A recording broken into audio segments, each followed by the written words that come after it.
we're about to head over to WA now as we move into chatting a little bit about what it means to have a Sabbath school that provides care and nurture to their community. How do we support the fellowship element of what Sabbath school was intended to be, nurturing our Sabbath school members? And Pastor Obed is going to join us in WA, who's got a panel of representing a couple of different churches where we'll hear from those who have added the care and nurturing element, but also those who have implemented some of the Sabbath School for Life principles. So I'm going to hand it over to WA for this next segment. Thank you. Yeah, whenever you do something new, it's always good to see some practical places where some life application experiences have actually taken place. And so we've searched around and found some local churches that are trying to do some things. And so we wanted to highlight that. Not that all the churches are not, but these are some of the ones that are doing something. So I want to invite someone from Bickley Church, and I'm going to let them introduce their names when they come up. And I'm also going to introduce someone from North Perth, yourself. That's you there. And then we are having Filipino Church. Is it? Yes. AJ, I introduced you already. Come up and join me on the panel. And we are going to be talking about some of his important aspects. All right. Gentlemen and lady, why don't you just introduce yourselves and tell us a little bit about yourself. Let's start with my far left there. Hi, my name is Ash, and I'm from Bickley Sabbath School. Yep. And how long have you been going to Bickley? About 4 or 5 years. 4 or 5 years. That's good. Yes. That's good. Yeah. Overall, how's your experience in Bickley? Amazing. You should visit. All right. Yeah. That's good. That's good. Good salesman. All right. Next, tell us your name and a little bit about yourself. Good afternoon. I'm Mal from North Perth Church, and I've been attending North Perth for 10 years, and it's been a very blessed experience. Thank you. Thanks, Mal. Yes. And I'm AJ. I'm from the FIF, or Filipino International Fellowship Church. Wow. And how long have you been going there? 10 years. 10 years. So long, I don't know. Okay. Yeah. All right. All right. So there's a few things we want to highlight from these 3 churches. We're not looking for some hero stories. We just want authenticity, where people are trying some new things, and so some success has been experienced and some failures has been experienced as well. But the main thing is that we're trying something. So let's start with North Perth. Mel, tell us a little bit about the journey North Perth has been on, particularly during COVID time, and what are some of the things that were implemented when it comes to the area of Sabbath School in North Perth? Thank you. Well, despite the many curses of COVID, I think it was a wake-up call to us as how we could cope and how we could keep our fellowship going, how we could keep in touch with all our members. Yeah. And I think at about the same time, we stopped, and it's necessary to do this in life, whether it's our church life or our work life or our family life. We need to stop and ask ourselves, can we do something better? And I think we have to be honest that our attendance at Sabbath School was, even prior to COVID, was somewhat mediocre. And I think that begs the question, well, can we do it better? Yeah. And during COVID, of course, we set up little Zoom meetings, and we had group Zoom meetings on Sabbath morning so that people could still study together and pray together. And in essence, that was really part of what Sabbath School or some of the main components of Sabbath School for Life started to come through in a very, very natural way. Yeah. I think the other thing is that we've talked quite a bit about the importance of prayer. And it's really only hit me, even though I've been on the Christian journey for a lot of years, that some people's journey can be pretty tough. And if they're in a small group and some anybody looks them in the eye and says, I will pray for you, that is a very, very powerful statement. Yeah, yeah, especially in a small group setting. Yeah. Yeah, yeah. And part of one of the big components, as has just been highlighted, of Sabbath School for Life is the prayer component. Yeah, yeah. Now, Ash, you've been going to Bickley, and you don't look as old as me. So I'm assuming that you're sort of in the youth group? Yes, I'm in the All right. group. Can you tell us a little bit about your youth group experience in Bickley Church? Well, our youth is a beautiful group of many people now. It's averaging about 15 members every Sabbath. Yep. But we started off as only 4. We call ourselves the core 4. Wow. And all we right. built ourselves from the ground up. We got the church board behind us, and we had a very good experience with the rest of the church because they were very supportive of us. They gave us a room to ourselves. They encouraged us to build that room, renovate it, and invite other people to come in as well. And yeah, it's just a very good experience. Like I said before, you should visit. Yeah. Yeah. So you mentioned that initially you were 4, now you're 15. What do you reckon would be because I'm just thinking about the differences between an adult Sabbath school experience, a children's Sabbath school experience, and the youth Sabbath school experience. The youth experience is very unique in a way. What are some of the things you guys put in place to ensure that youth are being attracted to your group? What are some of the important things that stand out? Well, I think we have a very, very big focus on building a community and making sure that that community translates outside of Sabbath school, not just within the 45 minutes that we're at church.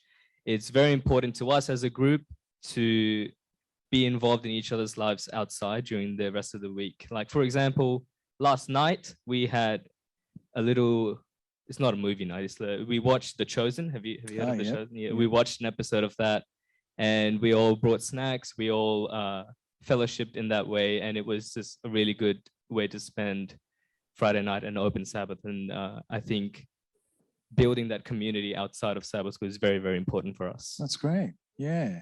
Well, AJ, let's go to the Filipino international experience. You know, I call myself a Black Filipino. And the reason for that is because I lived there for 6 years. And so I can speak a little bit Tagalog. Yes. Do you want us to try? Kamusta ka? Mabuti po. All right. Okay. Tell us a little bit about the journey you guys have been on with your Sabbath school. Is it the youth as well, or is it a bit of mix as well? Yep. Yeah, we started as a church plant long time ago, and then obviously we grew. I think one main focus of our church is relationships, and I think that's it's no secret, building good relationships is the key to building, a good church. And I think the fact that we all grew up together, not me, but seeing them grow together and seeing that the youth just spend time with each other just made the bonds really strong.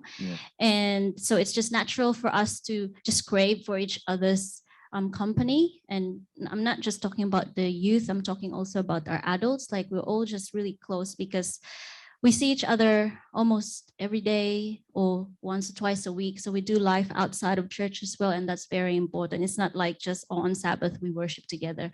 No, it's like we just do life together. And I think that's what it's all about. Yeah. So outside of just as you said, the 45-minute Sabbath morning experience, that you do more than that during the week. Mal, going back to the North Perth experience, what are some of the challenges North Perth has had to go through when it comes to implementing the Sabbath School for Life? Particularly as these guys are mentioning this idea of doing life outside of Sabbath School. Is that sort of something we've seen as a success in North Perth, or something that we could grow a bit better? I think we accept that as a challenge. I think we're really babes in the woods when it comes to that component of it. We all accept that it's a critical part of it. I think we're still finding our feet a little bit in that area. What about what's been happening currently in North Perth especially in the area of small groups and being intentional around Sabbath school time as well with our groups there. Is there any insights that you can share with us around that journey at the moment, where we're up to? I think as a church in the broader sphere, we recognise from NCD studies that small groups are a very big component of churches that are healthy. And as we've recognised that, and as we've looked at Sabbath School for Life, we've found that the small groups fit both criteria. Yeah, that's right. And we are emphasising the need for small groups, and quite the main small groups that we're working with and working towards are groups that meet on Sabbath morning and study the Bible. And our Sabbath school has been structured that we don't really worry too much about preliminaries. We can devote a whole hour or even an hour and 10 minutes In small in small groups. And one of the critical things about small groups is it really does give you that ability to get to know somebody really well and understand where they're at with their journey in life. And it's really only where they're at in their journey of life. And if you're in a small group, you can feel comfortable about asking them a question. Yeah. You know, when Jesus met the woman at the well, what was the first thing he did? He asked her a question to draw her out. And small groups give the ability, as you get to know people in that group, to draw them out and find out some of the issues that they might be battling with. Yeah. And then as a small group, you can help that person on their journey. That's right. That's right. Now, what are some of for you guys, AJ, challenges you've had to go through to be able to get the care factor really into your group? Has it just been smooth? Is it coming to you naturally, or do you have challenges when it comes to venues or time? I don't know. Are there any things that you've had to Challenges? barriers, in getting your groups? I think that community feel. Yeah, one of the challenges is since we've grown, it's hard for people to share, personal stuff. So I was really, it reminded me of what he was talking about, like small groups. So that's how we found how small groups really helped us, because in small groups, people are comfortable to share their own personal testimonies. And because of that, then we are more in tune with each other's journey and struggles, and we're all aware of what's happening in our lives. And then we can pray for each other. Right. Yeah. Right, yeah. What about you guys? Any challenges in Bickley, or life is good, smooth? Pretty good. I mean, the life is pretty good at Bickley. I don't know if I have anything else to add. Wow, No. that's a. I think we all should go to Bickley. There's no. I've been telling there's you. there's no problem there. That's exciting. Now tell us, is the group that you've run had the same leader from when you guys started, the core four? Yes, actually. Should I name her?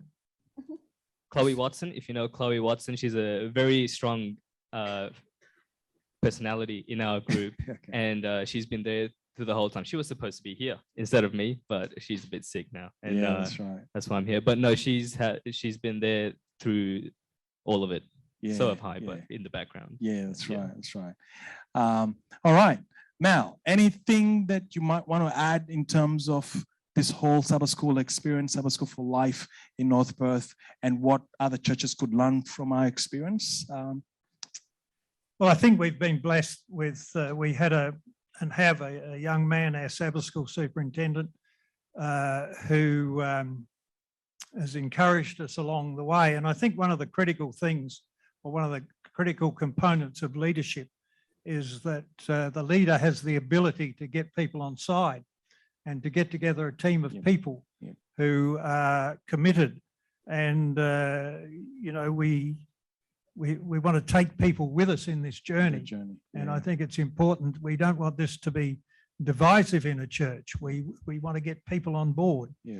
And so I think it's critical that the people that are that are leading out in the Sabbath school have a commitment to this, and they have the ability to bring people with them. Yeah, yeah, And we do it together. that's right. AJ, any last thoughts that you might want to highlight for us? I think, especially in Sabbath schools, one of the problems I think we can agree on is the numbers, right? But for me personally, like, I don't really worry about numbers. I focus on what's in front of me. We focus on what's in front of us. Whoever's in front of us, like whoever's in your group, focus on those people, and then and work with them. Just God will do the rest. I think, and God will bring people to you, and God will, do it in His right time, and we just have to trust that. It's not in our own power. It's His power. Yes, Yeah. yes. Any final thoughts from anyone on the panel? I'll talk to my colleague here and find out what the secret is to get everybody there on time. I'll tell you, it's the anticipation of having good food at Sabbath school. That's what gets them there. Amen. Yeah. Can I just ask the audience, is there any church here that serves some hot drinks or some nibbles during Sabbath school? Come on, how's that? All right. Has that helped or hindered the journey? Maybe we can get a microphone to them so that the others can hear on the. It was a bit hard for us to tell personally because we've not long moved back to Perth from being regional. Right. We were quite surprised to see a whole barista machine there and hot chocolates and that being served, but it's quite refreshing because you can see also some little groups of just people talking and enjoying some quiet fellowship time. That's right. So in one way, it's great for encouraging that fellowship and that time talking. Other times you notice your time actually getting to the Sabbath school sort of it's delays eaten. a little bit as well. So, Yeah. But it's a bit of both really from what That's I'm right. seeing coming into it. Yeah. It's amazing what happens when people have cups in their hands, eh? They actually open up a lot. And yeah, so thanks guys for sharing your journey. I hope that it's sort of triggered some thoughts and ways you can actually implement some of these principles of Sabbath School for Life in your local churches. There are challenges you face through, but I think if you're committed and you stick to it, I think God's going to help us to get to where we need to be.